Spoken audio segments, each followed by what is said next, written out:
जी sir, हम हमारे प्राथमिक सलाह ले फ्री। ओए हल्ला मत करो।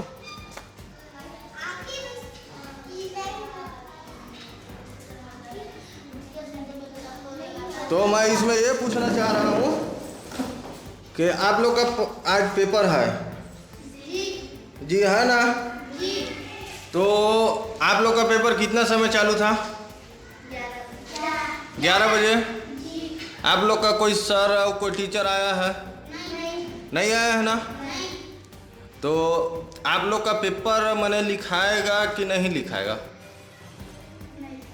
हैं? नहीं लिखाएगा ना।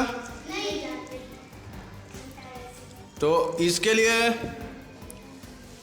आप लोग को सर के लिए कुछ कहना है?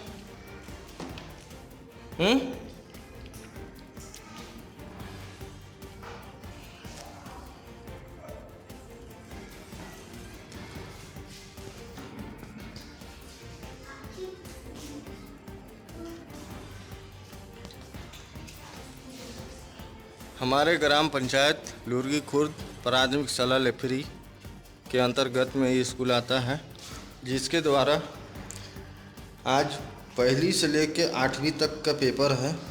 और ये हमारे छोटे छोटे बच्चे लोग कोशिश कर रहे हैं, मैंने पेपर लिखने के उत्सुक हैं।